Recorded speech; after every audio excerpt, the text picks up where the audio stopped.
क्या हाल चाल बच्चों लोगों, स्वागत है एक बार आपका फिर से मेरे इस प्यारे से यूट्यूब चैनल पे। और आज बारी है क्लास 11th की। आज मैं आप सभी के लिए लेकर आया हूँ क्लास 11th का एक बड़ा ही प्यारा सा टॉपिक जिसका नाम है रेडॉक्स रिएक्शंस। एक्चुअली में इस चैप्टर को पढ़ाने के दो तरीके होते हैं। स्कूल्स में एकेडमिक्स में जो इस चैप्टर को पढ़ाया जाता है वो रेडॉक्स रिएक्शंस की स्टार्टिंग कराई जाती है। चैप्टर में सबसे पहले रेडॉक्स रिएक्शंस के बारे में समझाया जाता है, रिडक्शन रिएक्शंस, ऑक्सीडेशन रिएक्शंस, फिर ऑक्सीडेशन नंबर्स को फाइंड करना सिखाया जाता है, फिर ऑक्सीडेशन नंबर्स के कुछ एप्लीकेशंस होते हैं वो बताए जाते हैं। बट जब भी जेई या नीट की प्रिपरेशन कराई जाती है तो इस चैप्टर को कनेक्ट किया जाता है मूल कॉन्सेप्ट के बाद में।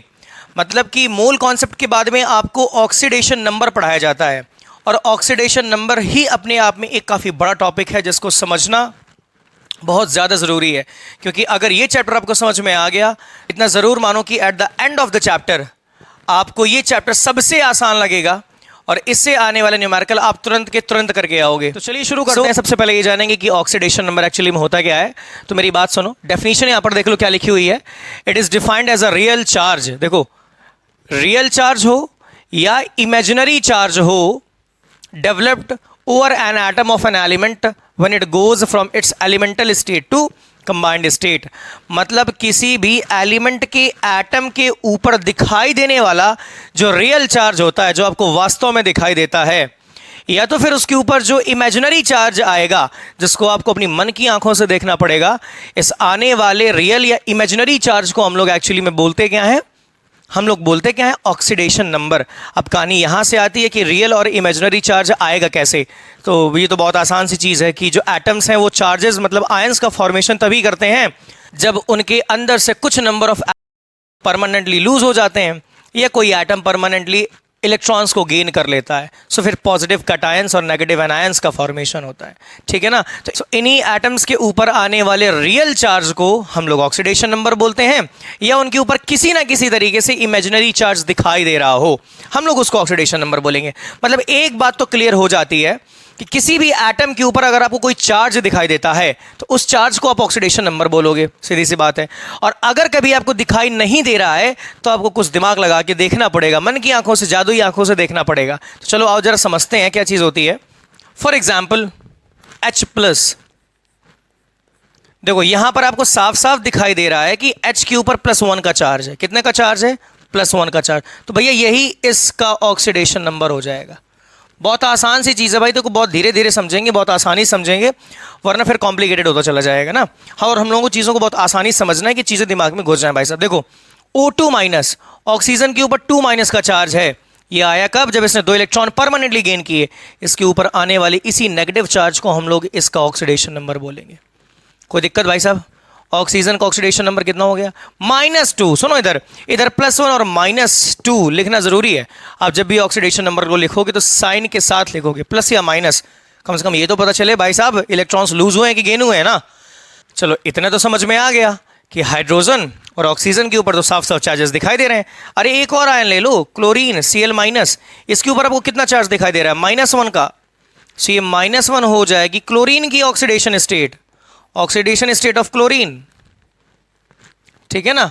F-, फ्लोरीन, इसके ऊपर भी आपको -1 का चार्ज साफ साफ दिखाई दे रहा है और ये रियल चार्ज है, तो ये भी इसकी ऑक्सीडेशन स्टेट हो जाएगी भाई साहब। बट कुछ कई सारे ऐसे केसेस भी होते हैं जिन पे हमको एटम्स के ऊपर रियल चार्ज दिखाई नहीं देता कि उन पर रियल चार्ज कितना है। फॉर एग्जाम्पल HCl, इस हाइड्रोजन और क्लोरीन के बीच में एक एक इलेक्ट्रॉन की म्यूचुअल शेयरिंग से ये सिंगल बॉन्ड का फॉर्मेशन हुआ है, ठीक है ना। इनके बीच में एक एक इलेक्ट्रॉन की शेयरिंग से ये सिंगल बॉन्ड का फॉर्मेशन हुआ है। क्या यहां पर आपको हाइड्रोजन के ऊपर कोई चार्ज दिखाई दे रहा है? बोलोगे नहीं। क्या आपको क्लोरीन के ऊपर कोई चार्ज दिखाई दे रहा है? बोलोगे नहीं। बट यहां पर कॉन्सेप्ट आता है इलेक्ट्रोनेगेटिविटी का। हाँ भाई साहब, तो आपको ये पता होगा ये इलेक्ट्रोनेगेटिविटी क्या चीज होती है, और इसको जरा पहले समझ लेते हैं। सो यहाँ कुछ कॉन्सेप्ट मैंने डेफिनेशन लिखी हुई है इलेक्ट्रोनेगेटिविटी की। देखो मैं पहले बोल के समझा देता हूँ इलेक्ट्रोनेगेटिविटी क्या चीज़ होती है। इलेक्ट्रोनेगेटिविटी एक तरीके की टेंडेंसी होती है। एक तरीके की स्ट्रेंथ होती है, एक तरीके की ताकत होती है। किस चीज़ की ताकत? अगर दो एटम्स आपस में किसी बॉन्ड का फॉर्मेशन करते हैं, सो उस बॉन्ड के फॉर्मेशन में पक्का इलेक्ट्रॉन्स की शेयरिंग हुई होगी। अगर इलेक्ट्रॉन्स की शेयरिंग हुई होगी तो उस इलेक्ट्रॉन, जो शेयर्ड इलेक्ट्रॉन पेयर होता है, उसको हम लोग बॉन्ड पेयर बोलते हैं। अब अगर कोई एटम ए है, कोई एटम बी है, उनके बीच में एक एक इलेक्ट्रॉन की शेयरिंग से एक सिंगल बॉन्ड का फॉर्मेशन हुआ है। अब यहीं पर आता है इलेक्ट्रोनेगेटिविटी का कॉन्सेप्ट कि किसी एटम के द्वारा बनाए गए बॉन्ड के जो शेयर्ड इलेक्ट्रॉन पेयर हैं, जो बॉन्ड पेयर ऑफ इलेक्ट्रॉन्स हैं, उस इलेक्ट्रॉन पेयर को अपनी ओर जो खींचने की ताकत होती है ना, इस ताकत को हम लोग इलेक्ट्रोनेगेटिविटी नाम के टर्म से रिप्रेजेंट करते हैं।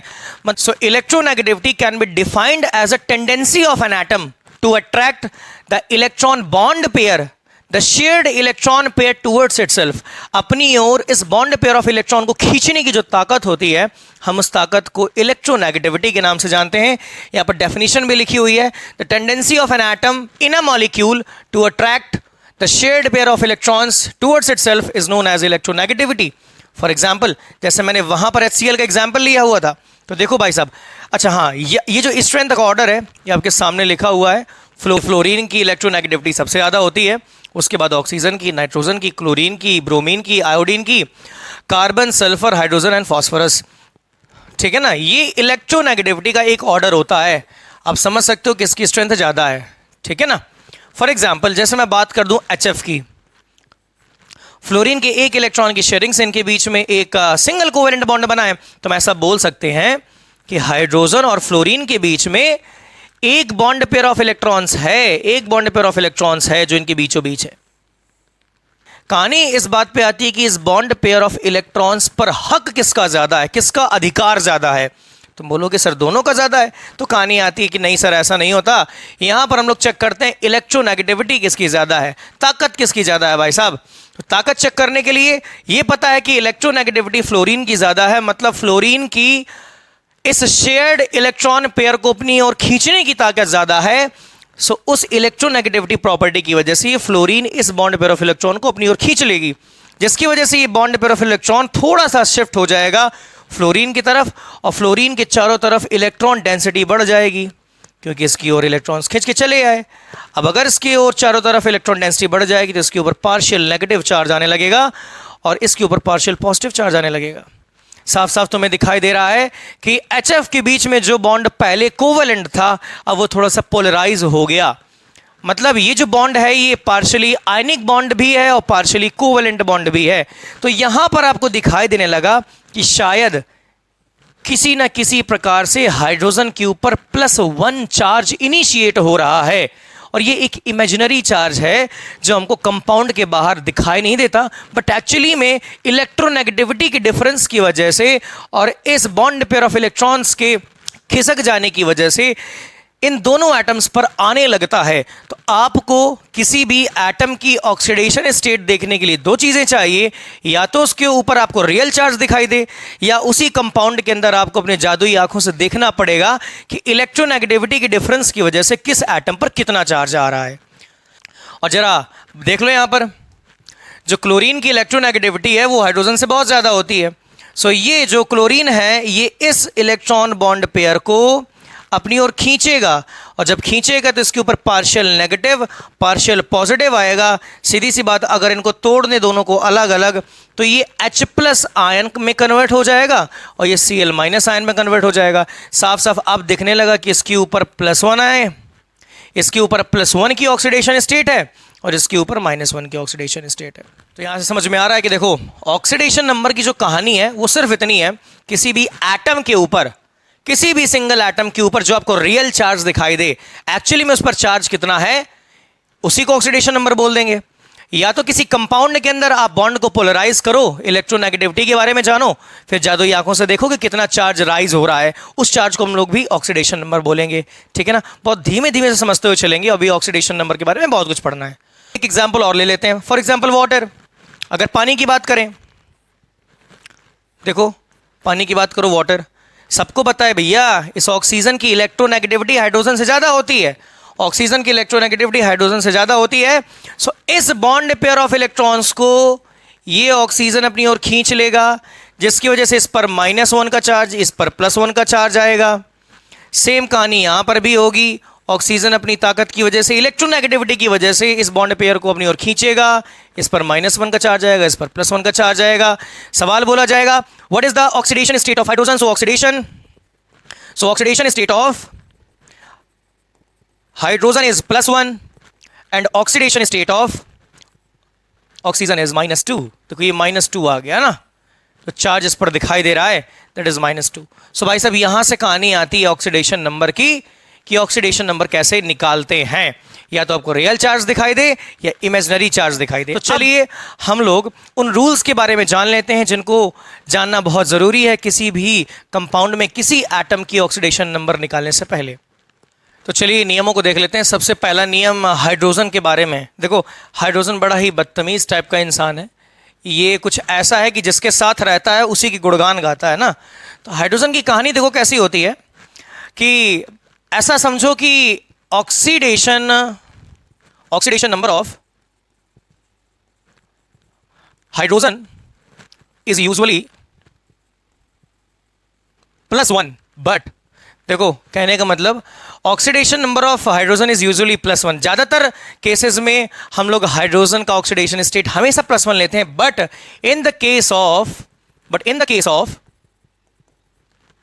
मेटल हाइड्राइड्स ये अपनी ऑक्सीडेशन स्टेट -1 की शो करता है। ये अपनी -1 की ऑक्सीडेशन स्टेट शो करता है। हाइड्राइड्स क्या होते हैं क्या नहीं होते, इसके पहले कुछ चीजें जान लो। देखो जैसे जानते हो कि ग्रुप 1 और ग्रुप 2 के बारे में, ठीक है ना। ग्रुप 1 के जितने भी एलिमेंट्स हैं, ग्रुप 1 और ग्रुप 2, इनका देखो फ्रांसियम के बारे में ना ही लिखें क्योंकि ये रेडियो एक्टिव एलिमेंट होता है, ठीक है ना। सबको पता होगा ये रेडियो एक्टिव एलिमेंट होता है, ठीक है ना। अच्छा ग्रुप 2 की बात करें तो बेटा मांगे कार स्कूटर, बाप राजी, और लास्ट वाला भी जो एलिमेंट है दैट इज रेडियो एक्टिव, उसको भी बारे में जानना भी कोई खास बात नहीं, जरूरी नहीं है, ठीक है ना। अच्छा एक बात जानो, एक अभी नियम मैं और लिखाऊंगा आप सभी को कि जो ग्रुप 1 के एलिमेंट्स होते हैं ना, ये हमेशा अपनी +1 की ऑक्सीडेशन स्टेट शो करते हैं। ये भी एक नियम है भाई साहब कि जो ग्रुप 1 के एलिमेंट्स होंगे एस ब्लॉक के, ये सभी अपनी +1 की ऑक्सीडेशन स्टेट हमेशा शो करेंगे, और जो ग्रुप 2 के एलिमेंट्स होंगे ये हमेशा अपनी +2 की ऑक्सीडेशन स्टेट शो करेंगे। देखो जैसा कि हम सभी जानते हैं कि ये जितने भी एलिमेंट्स हैं, अच्छा इनको बोलते क्या हैं, इनको अल्कली मेटल्स बोलते हैं, सबको पता होगा, these are known as alkali metals, ठीक है ना। इनकी ऑक्सीडेशन स्टेट हमेशा +1 रहती है।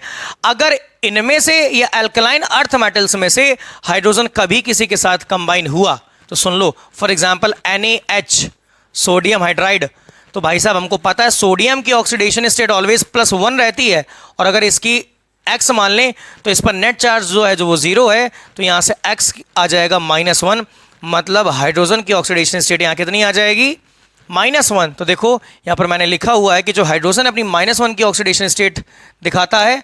और अगर कोई एग्जाम्पल ले लो तुम यहाँ पर मैग्नीशियम हाइड्राइड MgH2, तो यहाँ पर पता है इसकी ऑक्सीडेशन स्टेट हमेशा +2 रहेगी, अल्कलाइन अर्थ मेटल है, यहाँ से +2 टाइम्स हाइड्रोजन की x मान ली, नेट चार्ज 0 है, तो यहाँ पे x आ गया -1। चलो भाई दूसरा रूल देख लेते हैं, और दूसरा रूल जो है वो हमारी ऑक्सीजन के लिए होता है। ऑक्सीजन बड़ी ही खतरनाक है और ये अपने बड़े ही डिफरेंट रंग दिखाती है। इस बेचारी के ऑक्सीडेशन नंबर्स बहुत ही डिफरेंट होते हैं। देखो फिर कहानी आती है कि यूजुअली ज़्यादातर केसेस में जो ऑक्सीजन है has the oxidation number equals to -2। ज्यादातर केसेस में जो ऑक्सीजन है वो अपनी ऑक्सीडेशन स्टेट -2 रखती है, कोई दिक्कत नहीं, -2 दिखाएगी, जहां पर भी होगी वो -2 दिखाएगी। बट कुछ ऐसे कौन से केसेस होते हैं जहां पर ऑक्सीजन की ऑक्सीडेशन स्टेट डिफरेंट होती है, जिसमें से सबसे पहला नंबर आता है भाई साहब पेरोक्साइड का। बहुत ध्यान से, सबसे पहले in peroxides oxygen has the oxidation number equals to कितनी होती है भाई, किसी को पता है? नहीं पता, मैं बता देता हूं, दैट इज -1। ऑक्सीजन की ऑक्सीडेशन स्टेट पेरोक्साइड्स में -1 होती है, मतलब O2 के ऊपर 2-। अगर इसको हम लोग ठीक से बना लें, इंडिविजुअली देखेंगे तो ऑक्सीजन के ऊपर -1 का चार्ज आएगा। अच्छा देखो यहाँ एक बहुत ज़रूरी चीज़ है, इस बॉन्ड को हम लोग बोलते हैं पेरोक्साइड लिंकेज। इस बॉन्ड को हम लोग बोलते हैं पेरोक्साइड लिंकेज, ठीक है ना। और ध्यान से समझो, आगे काम आएगा अपने तीसरे या चौथे वीडियो लेक्चर पे। जब भी कभी आपको ऑक्सीजन के ऊपर -1 का चार्ज देखे दोनों तरफ और उनके बीच में एक सिंगल बॉन्ड का फॉर्मेशन हुआ हो, इस चीज को हम लोग पेरोक्साइड बॉन्ड या पेरोक्साइड लिंकेज बोलते हैं। और देखो, इंडिविजुअली ऑक्सीजन पर -1 की ऑक्सीडेशन स्टेट आ रही है, आपको इससे मतलब है, ठीक है ना। तो ये तो पहला नियम हो गया। अब देख लो super oxide, but in super oxides, super oxides का जो फॉर्मूला जाता है वो है O2 की पावर -1 ओनली। अगर इंडिविजुअली देखें ना तो एक दोनों पर -1 है तो सिंगल पर -1/2 का चार्ज आएगा। तो सुपर ऑक्साइड में ऑक्सीजन अपनी -1/2 की ऑक्सीडेशन स्टेट रिप्रेजेंट करती है। इसके बारे में भाई जान लो और रट लो कि सुपर ऑक्साइड्स में ऑक्सीजन की जो ऑक्सीडेशन स्टेट होगी दैट इज -1/2। चलो तीसरा भैया क्या है, देखो कुछ ओजोनॉइड्स होते हैं ना, इन ओजोनॉइड्स, ये सब अभी जान लो, ऑक्सीजन जो है वो -1/3 की ऑक्सीडेशन स्टेट रिप्रेजेंट करती है। फॉर एग्जांपल अगर मैं पोटेशियम का ओजोनाइड ले लूं KO3 ले लो, तो देखो करता क्या हूं, देखो ये क्या है, ये है क्या, ये है एल्कली मेटल। और बताया था कि एल्कली मेटल की जो ऑक्सीडेशन स्टेट होती है that is always fix, that is +1, ठीक है ना। तो अगर मैं इसकी +1 मान लूं, किसकी, पोटेशियम की +1, और ये ऑक्सीजन 3 है, एक की x मान लिया, और नेट चार्ज कितना है इन पर, सब पर 0, तो यहां पर x की वैल्यू आ गई -1/3। ये मैं निकाल कैसे रहा हूं ये आगे समझा दूंगा दूसरे तीसरे वीडियो लेक्चर में, पर अभी आपको ये समझना जरूरी है कि ओजोनाइड्स में इस ऑक्सीजन की ऑक्सीडेशन स्टेट -1/3 रहती है। Is that clear. चलो अगला नियम देखते हैं। अच्छा, एक बड़ा ही प्यारा सा कंपाउंड होता है O2F2 ना, बट इन O2F2 देखो जरा इसका स्ट्रक्चर बता देता हूं मैं, समझ जाओगे इस पर ऑक्सीजन की ऑक्सीडेशन स्टेट कितनी दिखाई दे रही है। कुछ ऐसे बनाओ, FO, ये O और ये F। देखो ध्यान से, ये इसका मॉलिक्यूलर स्ट्रक्चर बन गया, बॉन्ड स्ट्रक्चर बन गया। देखो ध्यान से, जो फ्लोरीन है भाई साहब, फ्लोरीन उसकी इलेक्ट्रोनेगेटिविटी ऑक्सीजन से ज्यादा है। सो फ्लोरीन इस चीज की टेंडेंसी रखता है कि वो ऑक्सीजन से उसके बॉन्ड पेयर को खींच लेगा। अगर फ्लोरीन ने खींच लिया, फ्लोरीन के ऊपर नेगेटिव, ऑक्सीजन के ऊपर पॉजिटिव, यहां पर फ्लोरीन के ऊपर नेगेटिव, ऑक्सीजन के ऊपर पॉजिटिव। अगर ध्यान से देखें तो एक एटम पर +1 का चार्ज आ रहा है, जिसकी वजह से O2F2 में ऑक्सीजन की जो ऑक्सीडेशन स्टेट जाती है that is +1। Is that clear to everyone. बहुत आसान है, समझ में आ रहा है कि ऑक्सीजन पर +1 का चार्ज आ रहा है, तो O2F2 में खासकर ऑक्सीजन की ऑक्सीडेशन स्टेट +1 रहती है। चलो आगे देख लो। एक भाई और होता है, एक कंपाउंड और होता है OF2। अगर इसको देखें तो इसका भी स्ट्रक्चर समझ लो कैसे बनाएंगे। अरे F2 है, F है, इधर उधर लगा दो भाई, ये लो। पता है फ्लोरीन हाईली इलेक्ट्रोनेगेटिव है, ये खींच लेगा ना, इसके ऊपर -1, इसके ऊपर +1, इसके ऊपर -1, इसके ऊपर +1। ओवरऑल देखो कि ऑक्सीजन पर +2 का चार्ज आ रहा है। सो oxidation state of oxygen in OF2 is your +2, ठीक है। तो इतनी चीजें आपको भाई साहब याद रखनी पड़ेंगी। अगर अच्छा हाँ, इनको याद कर लो, जब ये याद रहेंगी तो क्वेश्चन सॉल्व करने में बड़ी आसानी रहेगी। एक चीज दिखाई दे रही, देखो ये देखो, यहां पर ऑक्सीजन के ऊपर +1 का चार्ज है, ऑक्सीजन के ऊपर +1 का चार्ज है। याद रखना यहां कहीं पेरोक्साइड लिंकेज नहीं है। पेरोक्साइड लिंकेज के लिए कंडीशन होनी चाहिए, दोनों पर -1 का चार्ज होना चाहिए और बीच में सिंगल बॉन्ड। यहां पर पॉजिटिव चार्जेस हैं तो यहां पर पेरोक्साइड लिंकेज नहीं है, तो बोलोगे नो पेरोक्साइड लिंकेज। अब ये पेरोक्साइड लिंकेज का कॉन्सेप्ट क्या है, किस तरीके से काम आएगा आगे देखेंगे, ठीक है ना।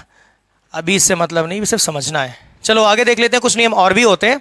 अच्छा, ऑक्सीजन AsF6 ना, इसके बारे में सिर्फ जान लो, +- ये कंपाउंड होता है जिस पर ऑक्सीजन की जो ऑक्सीडेशन स्टेट होती है वो +1/2 होती है, ठीक है ना। सिर्फ रट लो, निकालना बाद में सिखाऊंगा। चीज़ें हैं कि यहाँ पर तो मतलब ये 6 पॉइंट्स बन गए जहाँ पर ऑक्सीजन अपने डिफरेंट ऑक्सीडेशन स्टेट्स आपको दिखाएगी कि भाई साहब देखो मैं इस जगह अपनी इस ऑक्सीडेशन नंबर को शो करती हूँ। चलो इतने नियम हो गए, इसके अलावा कुछ और भी नियम है जिनको जान लेते हैं जल्दी जल्दी। अगला नियम ये कहता है कि oxidation number of halogens, oxidation number of halogens, oxidation number of halogens is usually -1, but it can vary from -1 to 7, ठीक है ना, from -1 to +7 इस बात को। अच्छा हाँ, इनमें एक फ्लोरीन भैया होते हैं F, फ्लोरीन। और याद रखो कि फ्लोरीन की ऑक्सीडेशन स्टेट हमेशा -1 रहती है। दुनिया इधर की उधर हो जाए, आसमान पाताल एक हो जाए, फ्लोरीन की ऑक्सीडेशन स्टेट हर कंपाउंड में -1 ही रहेगी, कभी चेंज नहीं होती, ठीक है ना। ऑक्सीडेशन स्टेट यूजुअली -1 होती है, बट कई सारे केसेस में उसकी ऑक्सीडेशन स्टेट -1 से लेकर 7 के बीच में चेंज होती रहती है, कुछ भी हो सकती है, ठीक है ना। इतना समझ में आ चुका होगा। अगला देखो कि जो अल्कली मेटल्स होते हैं, अल्कली मेटल्स अभी बता दिया, ग्रुप फर्स्ट के एलिमेंट्स। अल्कली मेटल्स की ऑक्सीडेशन स्टेट हमेशा +1, और अल्कलाइन अर्थ मेटल्स, जो अल्कलाइन अर्थ मेटल्स हैं, ग्रुप 2 के मेटल्स, एटम्स, एलिमेंट्स, उनकी हमेशा +2 की ऑक्सीडेशन स्टेट रहती है। एक नियम भाई साहब ये भी याद कर लो, ये ऑलवेज हमेशा रहती है, कभी चेंज नहीं होती, ये ना करना। हाँ, कुछ मेटल्स ऐसे होती हैं जिनकी ऑक्सीडेशन स्टेट कभी कभी नेगेटिव भी हो जाती है। बताता हूं ना, अभी बताता हूं, देख लो एक एग्जांपल देख लो। एक एग्जांपल दिमाग में आ रहा है, NaCO4, ये देखो एक कोऑर्डिनेशन कंपाउंड है। इस एग्जांपल को देखो, यहां पर अगर देखो क्या क्या लिखा है, ये सोडियम है, ये कोबाल्ट है, और ये CO4, इसको कार्बोनिल बोलते हैं। पता ना, कार्बन मोनोऑक्साइड, इसको कार्बोनिल भी बोलते हैं, ठीक है ना। कार्बन मोनोऑक्साइड है और ये एक मॉलिक्यूल है, इस पर नेट चार्ज 0 रहता है। सोडियम की ऑक्सीडेशन स्टेट +1 रहती है, अल्कली मेटल है, प्लस अगर मैं इसकी X मान लूं और इस पर नेट चार्ज हमेशा 0 है, कंप्लीट चार्ज 0, तो X की वैल्यू आ गई यहां से -1। तो समझ में ये आ रहा है कि जो मेटल्स हैं उनकी ऑक्सीडेशन स्टेट नेगेटिव भी हो सकती है, यहां से समझ में आ गया। Is that clear to everyone? चलो भाई, बहुत आसान है ये। अच्छा, एक नियम याद आ रहा है नाइट्रोजन के लिए, वो नियम भी देख लो कि जो नाइट्रोजन होता है उसकी ऑक्सीडेशन स्टेट की oxidation number of nitrogen is usually -3, but it can vary from -3 to +5, -3 से +5 तक, मतलब -2, 1, 0, 2, 3, 4, 5 कुछ भी हो सकती है। तो देखो एक नियम ये भी समझ में आ गया, कुछ नियम और भी हैं, उनको भी जान लो।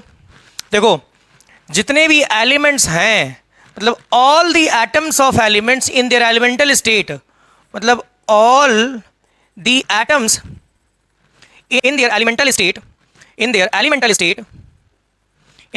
state have the oxidation number equals to 0।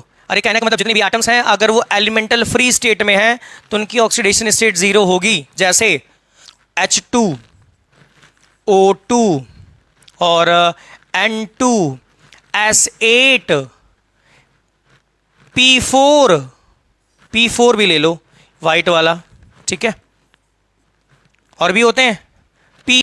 इन सभी पर अभी ऑक्सीडेशन स्टेट 0 होगी, क्योंकि ये अपने मॉलिक्यूलर स्टेट में एलिमेंटल स्टेट। अरे सीधी सी बात है भाई, जब H को देखोगे, H सिंगल बॉन्ड H, दोनों सेम एटम्स हैं, इनके बीच में इलेक्ट्रोनेगेटिविटी का डिफरेंस नहीं है। जब इलेक्ट्रोनेगेटिविटी का डिफरेंस नहीं है तो ये बॉन्ड पोलराइज नहीं होगा, तो इन पर आने वाला नेट चार्ज 0 होगा। सेम कहानी ऑक्सीजन के साथ भी है कि दोनों ऑक्सीजन एटम सेम है, इनके बीच में इलेक्ट्रोनेगेटिविटी का डिफरेंस नहीं है, तो बॉन्ड पोलराइज नहीं होगा, तो कोई चार्ज नहीं आएगा। तो इन सब के एलिमेंटल स्टेट पर, इन पर जो नेट चार्ज होता है, नेट स्टेट होती है oxidation state, that is always 0। कुछ नियम और भी हैं, इनको भी जान लो कि सम ऑफ ऑक्सीडेशन स्टेट्स, कि sum of oxidation numbers of each atom in a compound is always 0, is always 0, always 0। मतलब किसी भी कंपाउंड के अंदर जितने भी एटम्स हैं, उन सभी का अगर ऑक्सीडेशन नंबर ऐड कर दें तो उनका सम हमेशा 0 आएगा, ठीक है ना। इतना समझ में आ गया, बहुत आसान है ये। छठवां नियम देख लो कि अगर आपके पास कोई मोनोटॉमिक ना होकर कोई डायटॉमिक, ट्रायटॉमिक कोई मॉलिक्यूल दिया है, कोई आयन दिया है, तो उन सभी, उस डाया या ट्राई एटॉमिक आयन के अंदर जितने भी एटम्स हैं, उन सभी का अगर ऑक्सीडेशन नंबर हम लोग ऐड कर दें तो उसके नेट चार्ज के बराबर आता है। अच्छा, ये अगला नियम क्या कहता है कि the sum of oxidation number of all the atoms in an ion is always equal to the net charge on that ion. देखो भाई, अगर आपके पास एक एग्जाम्पल दिया है सल्फेट आयन SO4 2-, तो इस नियम को कहना है इस आयन के अंदर जो आपको दोनों एटम्स दिए हैं ना, सल्फर और ऑक्सीजन, अगर उन दोनों की ऑक्सीडेशन स्टेट को ऐड कर देंगे तो -2 के बराबर आएगा। इतना इस स्टेटमेंट का कहना है कि किसी भी आयन के अंदर जितने भी एलिमेंट्स के एटम्स हैं, उन सभी की ऑक्सीडेशन स्टेट को अगर ऐड कर दें, मतलब सल्फर की ऑक्सीडेशन स्टेट प्लस ऑक्सीजन की ऑक्सीडेशन स्टेट, सबको ऐड करने के बाद -2 के बराबर आएगा। और इसी फॉर्मूला का यूज करेंगे हम लोग आगे चल के ऑक्सीडेशन नंबर निकालने के लिए। Is that clear to everyone? चलो आगे हम लोग प्रोसीड करते हैं, कुछ नियम और भी हैं। अगला नियम जो है वो अगला नियम बोलता है कोवेलेंट बॉन्ड के केस में कि कोवेलेंट बॉन्ड्स अगर आपको दिए तो उस केस में आप कैसे ऑक्सीडेशन स्टेट फाइंड करोगे। देखो अगर मैंने आपको बोल दिया कि हमारे पास दो एलिमेंट हैं, देखो पहले ए और ए की बात कर लो, दोनों सेम है भाई साहब। केस नंबर 1, इनके बीच में इलेक्ट्रोनेगेटिविटी का डिफरेंस नहीं होगा तो आप इस बॉन्ड को ब्रेक नहीं कर पाओगे, बॉन्ड को ब्रेक नहीं कर पाओगे तो दोनों पर आने वाला जो नेट चार्ज है वो जीरो हो जाएगा। तो इस केस में जो ऑक्सीडेशन स्टेट है वो जीरो हो जाएगी। इतना समझ में आता है? मतलब इस केस में बॉन्ड ब्रेक ही नहीं होगा। जब बॉन्ड ब्रेक नहीं होगा तो ऑक्सीडेशन स्टेट आएगी नहीं, ठीक है ना। दूसरा देख लो, अगर मैंने बोल दिया ए सिंगल बॉन्ड भी है और मैंने बोल दिया कि electronegative EN of B is greater than EN of A, electronegativity of B is greater than electronegativity of A। अगर ऐसा हो गया तो ये बॉन्ड ब्रेक हो जाएगा और ये बॉन्ड ब्रेक हो जाएगा, ये इस तरफ शिफ्ट हो जाएगा, इस पर -1 इस पर +1 का चार्ज आ जाएगा। सो A की ऑक्सीडेशन स्टेट +1 और B की ऑक्सीडेशन स्टेट -1। तो कुछ इस तरीके से हम मेरे पास कभी दिया है A डबल बॉन्ड B और कंडीशन है कि B की इलेक्ट्रोनेगेटिविटी ज्यादा है। अरे भाई एक बॉन्ड को ब्रेक किया तो -1 +1 और दो बॉन्ड को ब्रेक किया तो -2 और +2। सेम कहानी अगर मेरे पास ट्रिपल बॉन्ड है A ट्रिपल बॉन्ड B, तो भाई तीनों को तोड़ दो, इसकी इलेक्ट्रोनेगेटिविटी ज्यादा है तो इसको दे दो -3, इसको दे दो +3। इन तीनों की अलग अलग इंडिविजिबल ऑक्सीडेशन स्टेट समझ में आ रही है कि इसकी -3 होगी और इसकी +3 होगी।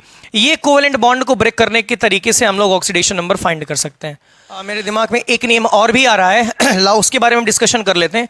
वो काफी इंपॉर्टेंट नियम होता है और वो नियम है रिलेटेड टू कोऑर्डिनेट बॉन्ड। देखो भाई कोऑर्डिनेट बॉन्ड, एक्चुअली ये जो टॉपिक है ये क्लास 12 का टॉपिक होता है, बट अभी इसके बारे में देख लेते हैं कि कोऑर्डिनेट बॉन्ड को कैसे ब्रेक करते हैं। अगर कभी दिख गया तो कैसे ऑक्सीडेशन नंबर फाइंड करेंगे। जो कोऑर्डिनेट बॉन्ड होता है उसको हम लोग इस एरो से रिप्रेजेंट करते हैं। फॉर एग्जाम्पल मैंने लिख दिया, अच्छा देखो मैंने यहां से पहले ही नोटिस कर दिया कि electronegativity of B is greater than electronegativity of A। इस कॉन्सेप्ट को दिमाग में याद रखना प्लीज, जो मैं बता रहा हूं उसको समझ लो। अभी अगर केस नंबर फर्स्ट दिया है A कोऑर्डिनेट A, इस बॉन्ड को ब्रेक कर दो, इस पर -2 दे दो, इस पर +2 दे दो। -2 की कहानी क्यों आई? क्योंकि दो इलेक्ट्रॉन्स गए हैं, ठीक है। अगर A से B की ओर जा रहा है तब क्या करें? पता है कि A is less electronegative and B is high electronegative, तो भाई इसकी तरफ ही तो खींच ही रहा है ना, तो फिर से इस बॉन्ड को ब्रेक कर दो। अगेन इसको -2 दे दो, इसको +2 दे दो, इसकी ऑक्सीडेशन स्टेट -2, इसकी +2। अच्छा C केस देखो, अगर कभी B कोऑर्डिनेट बॉन्ड B आ गया केस, इसको फिर से ब्रेक कर दो, इसको -2 दे दो, इसको +2 दे दो, इसकी ऑक्सीडेशन स्टेट +2, इसकी -2। बट अगर ये वाला केस आता है कि B कोऑर्डिनेट A, पता है this is more electronegative and this is less electronegative, तो इस वाले केस में आपको इस बॉन्ड के ब्रेक करने का काम करना ही नहीं है। इस टाइम पर इस पर ऑक्सीडेशन स्टेट 0 आएगी। समझाने के लिए थोड़ा बहुत आपको ज्ञान दे दिया। तो चलिए आज का वीडियो हमारा यहीं तक रहेगा। इसके बाद का जो अगला वीडियो है उसमें आपको ऑक्सीडेशन नंबर फाइंड करने के कंप्लीट 30 से 35 से 40 एग्जांपल्स मैं आपको करके बताऊंगा, जिससे शायद आपके मन में एक क्लियर हो जाएगा कि ऑक्सीडेशन नंबर हम लोग कैसे निकालते हैं। तब तक के लिए खाओ पियो और भाई साहब बॉडी बनाओ, ठीक है ना। टेंशन लेने से कुछ भी नहीं होगा। और मेरे वीडियोस जिसको अच्छे लग रहे हो प्लीज़ लाइक करो और शेयर करते रहो। Thank you.